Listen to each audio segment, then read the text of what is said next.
This is the CFF site schedule analysis show where we're talking SEC and Sun Belt Conference, part of our preseason preview series. My name is Joe DeSalvo, the voice of the CFF site, and we're going to get into SEC schedule. We're going to get into Sun Belt Conference schedule as well. This is the fourth show in our series, and it's interesting. I waited till last to do this show, and what was very ironic about it was yesterday I got home, had a package on my front doorstep, and I opened up the package, and it basically I'm going to read you a note because we've got a helmet to add to the shelf behind me.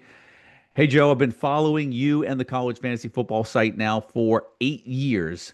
I've won two of my leagues since then, and I credit your site for everything that I've gotten to learn about college fantasy football over the years. Your passion is unmatched, and I appreciate everything that you guys are doing. Put one on the board for the SEC and put one on the board for War Damn Eagle. How about that? So War Damn Eagle, my son's going to love this. He actually goes to Auburn. Sign Rich.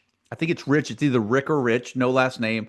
Rich, you've got the SEC. You've got War Damn Eagle on the board, my friend. There we go. The second helmet is up on the shelf. So there we go, guys. We've got now MAC and SEC, and get them in. The office address is on the bottom of the website of the CFF site, the homepage. So if you want a helmet, I'll give you a shout out. I'd love to be able to add some more helmets onto the shelf. Send them on in from around the country.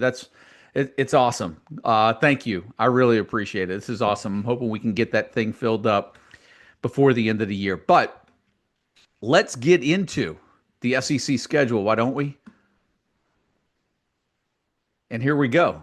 And we'll start as always from top to bottom. And we're talking SEC, right? So SEC schedule. We know we're going to have some cupcakes in there at the end of the year, right? Here we go. Alabama, that opener on the road against Florida State before they get ULM and they get Wisconsin. Then they're off. Then a road game at Georgia, right? So that Alabama schedule, what I say, look, here's the thing, man. When you're talking like Big Ten, when we're talking SEC, I don't know if there's really a such thing as an easy schedule. When I look at this Alabama schedule at Florida State, that's not going to be an easy matchup. A home game against Wisconsin, I don't think that's going to be an easy matchup. Then you're off. Then you go to Georgia. Those first 5 weeks, that could be a little tricky. Right now, the schedule does open up. Vanderbilt at Missouri, Tennessee, at South Carolina, off LSU, Oklahoma, East Illinois at Auburn. The thing that just jumps out to me with the Alabama schedule is just the first 5 weeks outside of that matchup against ULM, Florida State, Wisconsin, they're off, travel to Georgia. Not an easy road right there. Arkansas, Alabama A&M, Arkansas State, at Ole Miss, at Memphis. The one thing that I take a note of on this when I look at Arkansas' schedule, it's a good first four. I think that's a really good first four to get some fantasy production. But then you go Notre Dame, you get a bye at Tennessee, A&M, Auburn. Mississippi State, is that a win? Off at LSU, at Texas, Missouri. That's a really tough schedule for Arkansas from there on out. I think the value in the Arkansas schedule is in the first 4 weeks. Then we go over to Auburn. They start off on the road in that Friday matchup against Baylor. Then they get Ball State and South Alabama, a couple of easy matchups for Jackson Arnold and that Auburn offense before they hit the road and go to Oklahoma and Texas A&M in consecutive weeks. They're off. Then they get Georgia at home. That's the part of the Auburn schedule right there that you have to be aware of. At Oklahoma, at Texas, off, then Georgia. That 4-week run right there could be tough. The rest of the schedule, Missouri, Arkansas, Kentucky, Vanderbilt, off, Mercer, Alabama, not as difficult. But that stretch right there in the middle, be careful with that one. Florida, Long Island start, South Florida, week 2. Then for me, this schedule does not get easy anywhere. At LSU, at Miami, then off back-to-back, in 3 consecutive weeks, and then you get Texas and A&M. That 5-week stretch right there is going to be brutal if you've got fantasy assets. For Florida, you get Mississippi State, then you get off, then you get Georgia. Then they hit the road to Kentucky. They hit Oxford, right? Then Tennessee, Florida State. Not an easy schedule at all for the Florida Gators. I know there's some people talking about possibly college football playoffs.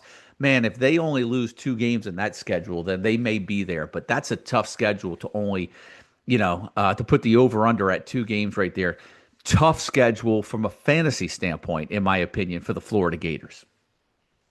Then we go to Georgia, where you look at their non conference games Marshall, Austin P, and Charlotte. You get Charlotte on the back end in week 13. Then when you look at the conference slate, it's at Tennessee, off, then Bama at home, Kentucky at Auburn, Ole Miss. For me, when I look at the schedule, very balanced for Georgia, and I think that's really good for fantasy owners. Then we get to Kentucky. Start off with a matchup against Toledo. They get Ole Miss there in the beginning of the year. They get Eastern Michigan before they're off. Then they travel to South Carolina. The first part of that schedule, I think, is shapes up okay for Kentucky, the first 3 weeks there. But look at that. Then you get a bye, you're off at South Carolina, at Georgia, then off again. Then you get Texas. That's a really tough 5 week stretch. We know we're not getting anything from your Kentucky assets in two of those 5 weeks. And then you got matchups on the road at South Carolina, at Georgia, and Texas. Tough, tough 5 week stretch, in my opinion, for the Kentucky Wildcats. Now let's go to LSU. A lot of things expected from that LSU offense this year, and they have that opener on the road in the other Death Valley at Clemson. Then you get Louisiana Tech, you get Florida, Southeast Louisiana, Ole Miss. So it's kind of like good, bad, good, good and different, good and different.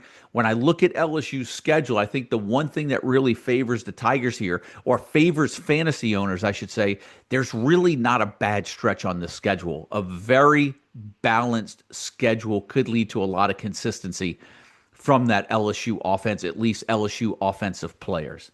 Then we go to Lane Kiffin's Ole Miss Rebels.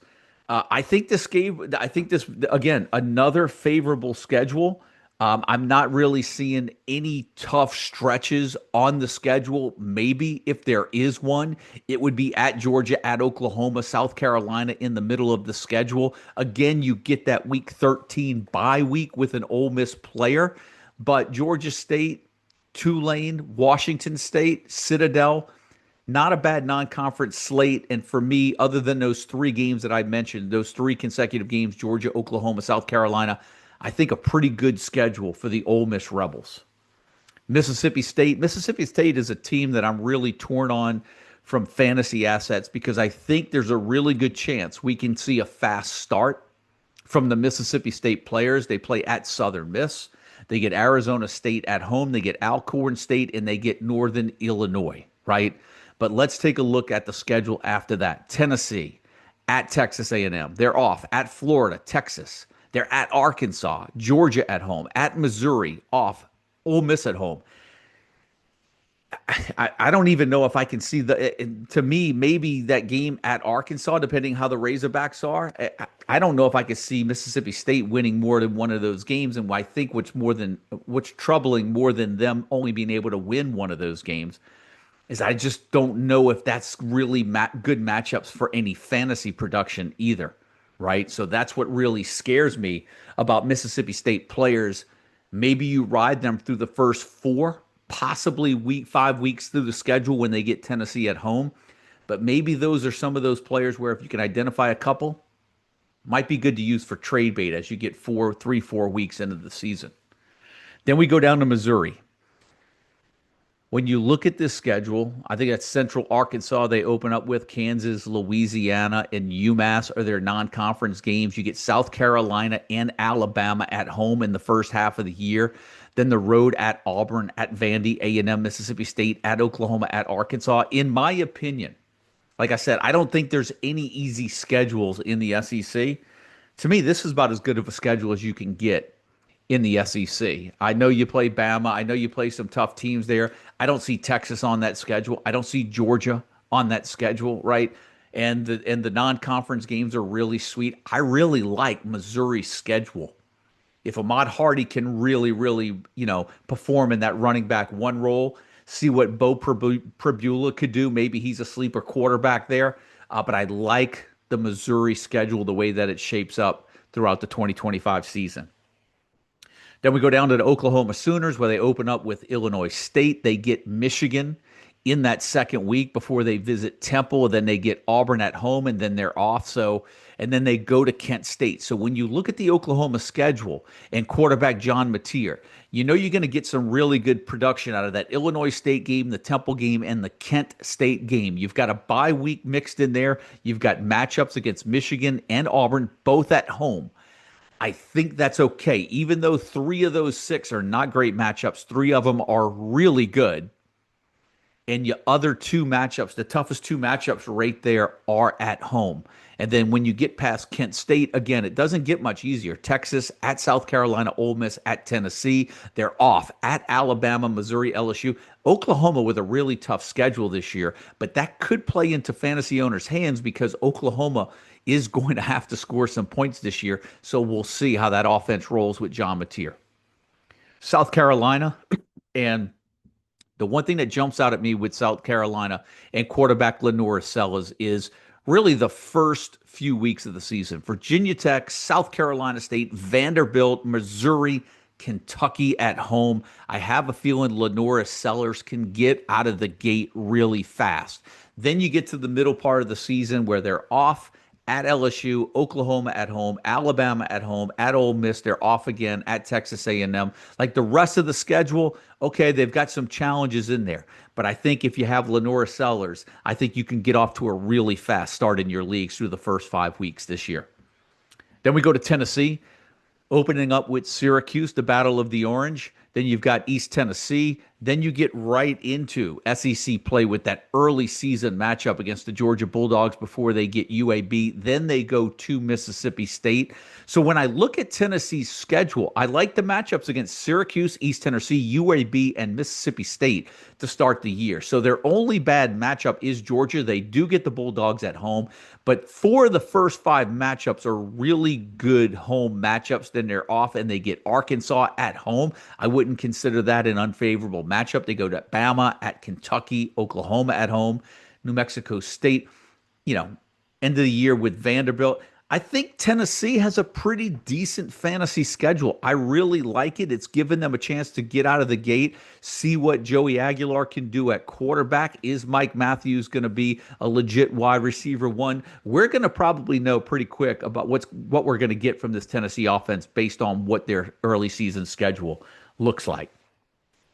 Then we go to the Texas Longhorns and that big opening season matchup that everybody's going to want to watch when they hit the road, travel to Ohio State. And then after that, look at the schedule. San Jose State, UTEP, Sam Houston before they're off. Then they get back into the SEC play and they go to Florida and then host and then they play Oklahoma. And then I really like the next three games, Kentucky, Mississippi State, Vanderbilt. I really like that stretch right there. Will Trey Wisner really separate himself from the pack at running back? How will Arch Manning be doing when we get to those games at that point? But I really, outside of the Ohio State opener, San Jose State, UTEP, Sam Houston, Kentucky, Mississippi State, Vanderbilt, 6 of the next 9 weeks shapes up really good for the Texas Longhorns on the schedule. And then we get to Texas A&M. I think Texas A&M has a really balanced schedule. We get those two good matchups in the beginning of the year against UTSA and Utah State. They travel to Notre Dame. Remember, that's the second of the home and home. They played at A&M last year. Before they're off, they get Auburn at home, Mississippi State at home, Florida at home. So they get 3 straight games at home before they hit the road to Arkansas, go to LSU, at Missouri. So then they hit 3 on the road consecutively, South Carolina, Sanford, and Texas. I look at Texas A&M's schedule. I think it's got some balance to it, and I think that that's good. And then we get to Vanderbilt, where Diego Pavia said he stayed to win a national championship. So let's just see if the Commodores have a national championship type schedule. And when you look at that schedule, look, here's what I would say. The first 5 weeks, I think Diego Pavia is going to be a good fantasy asset. Then let's see what happens with Vanderbilt after that. At Alabama, you know that the Tide they're waiting that rematch. Then they're off. Then Vanderbilt gets LSU at home, Missouri at home. Then they go to Texas, Auburn off, Kentucky at Tennessee.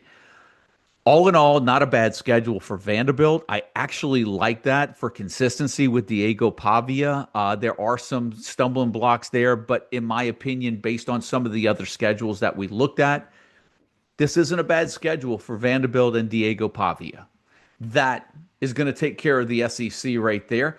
And really quickly, we're just going to go ahead and jump right into the Sun Belt because I have them already teed up. And let's just start from top to bottom. We've got Appalachian State there. And the one thing with the Mountaineers schedule that jumps out to me is just the first three before they get off, before they're off and play that matchup on the road against Boise State. Charlotte, Lindenwood at Southern Miss. Remember, um, Southern Miss rebuilding the program. Will they be any good under Charlie Huff in season one? We'll see. He had a lot of players follow him over from Marshall, but I think the first three games sets up really good for that Appalachian State schedule if we can identify who the rock solid fantasy assets are going to be. And then once when you get into the Sun Belt Conference schedule, I think this goes for a lot of Group of Five conferences. Really, for me, what we're looking at is when we get to schedules like get to conferences like Sun Belt, where are the ones we need to look out for? Where are those G5 teams playing those power conference teams? Is that kind of unbalanced in their schedule a little bit? And then once when you get into the Sun Belt, the only thing that I think you really have to be careful of is are there streaks on here? Are there stretches on here where maybe a team's playing an Appalachian State and a James Madison and maybe a Louisiana back to back to back? Outside of that, there really are going to be no bad stretches in the Sun Belt Conference schedule. But let's just go ahead and look at the last few teams, right? Coastal Carolina, that non-conference game at Virginia is in the beginning. That's from a power conference. They get East Carolina, right? They get South Carolina at the end of the year. If there's a part of the schedule on Coastal Carolina that I would just say would be the hiccup, if you have fantasy assets and if you're playing deep into the season, the matchups at South Carolina and James Madison for me in weeks 13 14 are the ones that really just jump out at you saying, okay, there's the stumbling blocks, right? Georgia Southern, when I look at the schedule here, at Fresno State, at USC, they have to go across coast back to back weeks. I don't really like that.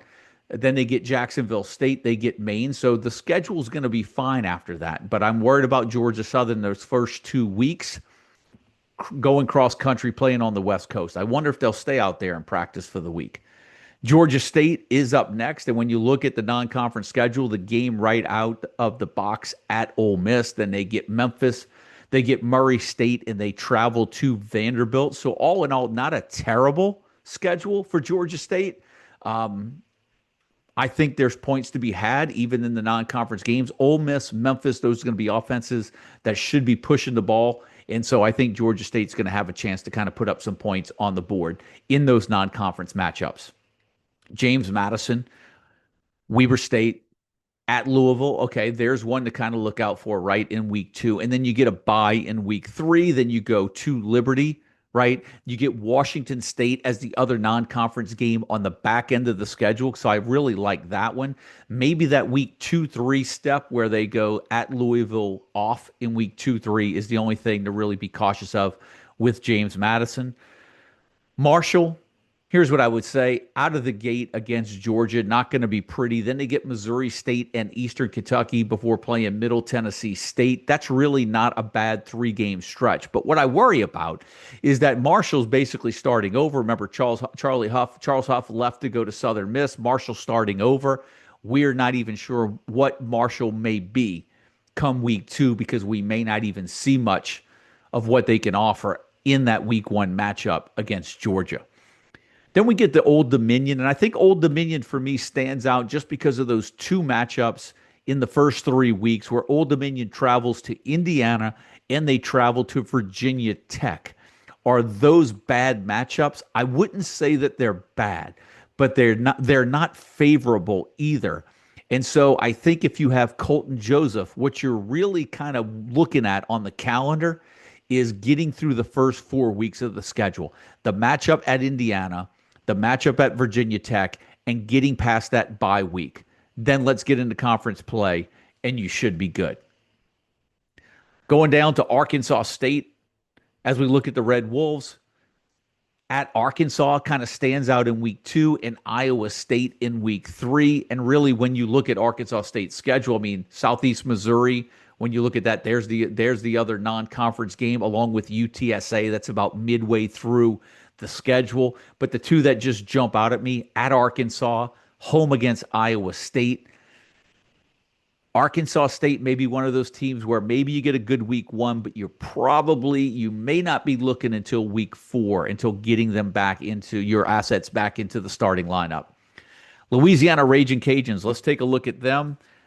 Non-conference schedule matchups against Rice, got scheduled matchup against McNeese in week two. Then they go to Missouri and Eastern Michigan back-to-back weeks in week 3 and 4. Overall, when you look at the non-conference schedule, Rice, McNeese, Eastern Michigan, and then Missouri is going to be the toughest out. So that might be the 1 week to avoid if you have any of the Raging Cajuns players on your roster.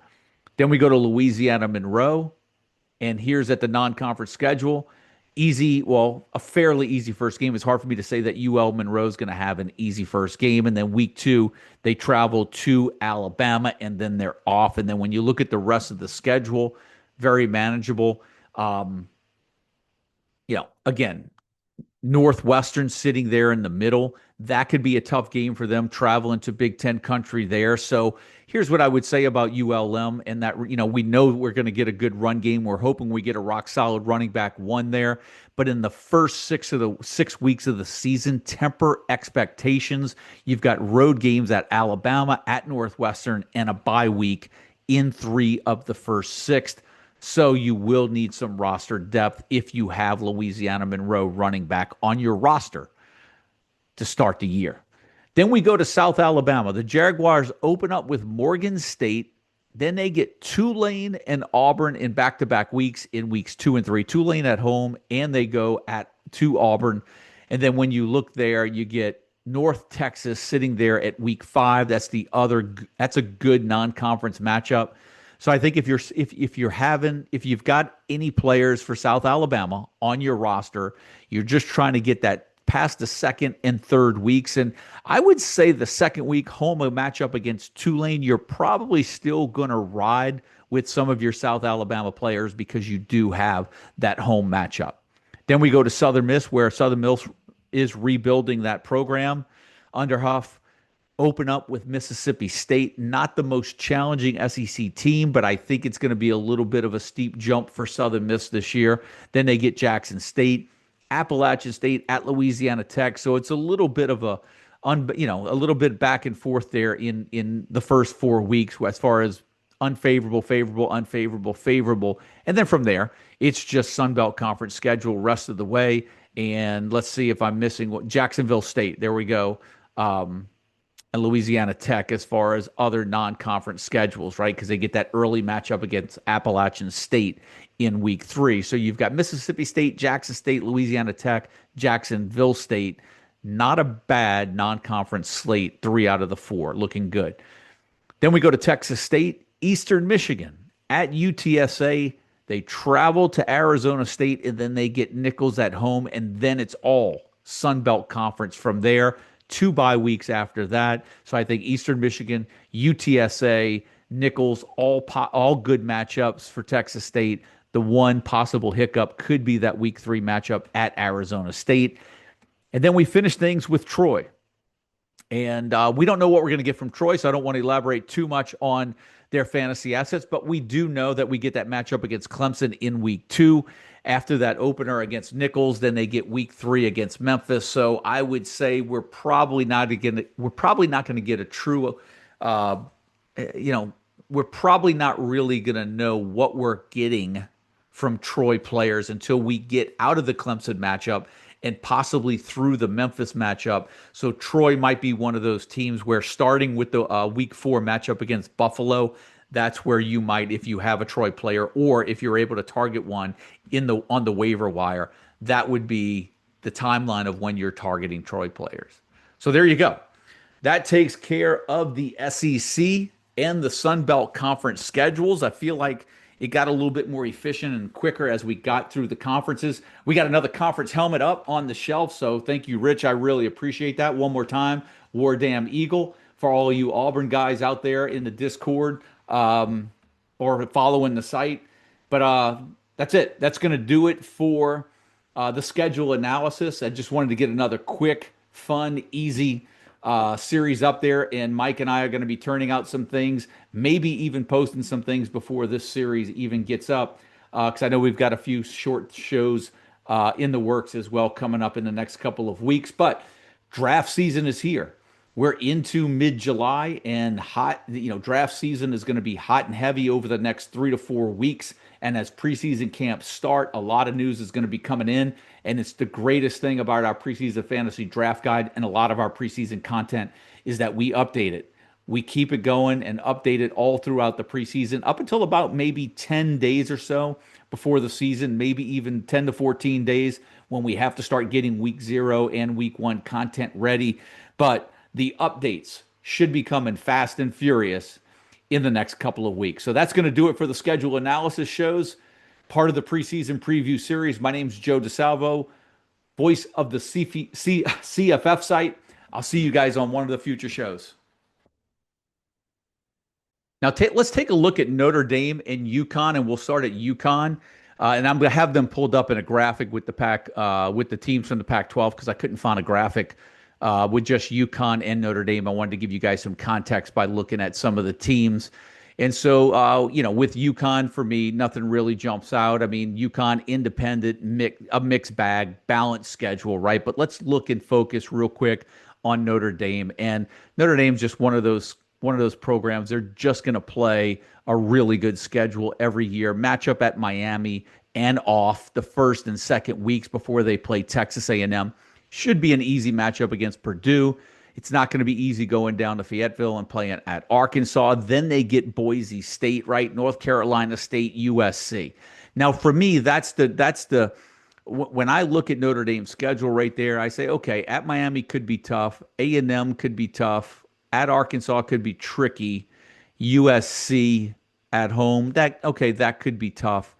Even though but when I look at when they get past USC, Boston College, Navy, Pitt, Syracuse, Stanford, I just don't see an obstacle on the schedule. I think Notre Dame's schedule sets up really good for them all year. When I look at the schedule, I do not see an overwhelming team, anybody that's going to overwhelm Notre Dame. If there's going to be, in my opinion, a matchup that screams defensive struggle a little bit, it might be the matchup against A&M early on in the year. But I'm not a big fan of Arkansas this year, even though that's a road game, could be tricky.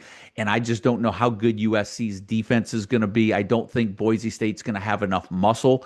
And for me, the wild card is Miami right out of the gate in week 1. But when you get past USC, for me, I think Notre Dame down the stretch, especially if you have maybe like a Jeremiah Love. We'll see how CJ Carr can progress as the starting quarterback.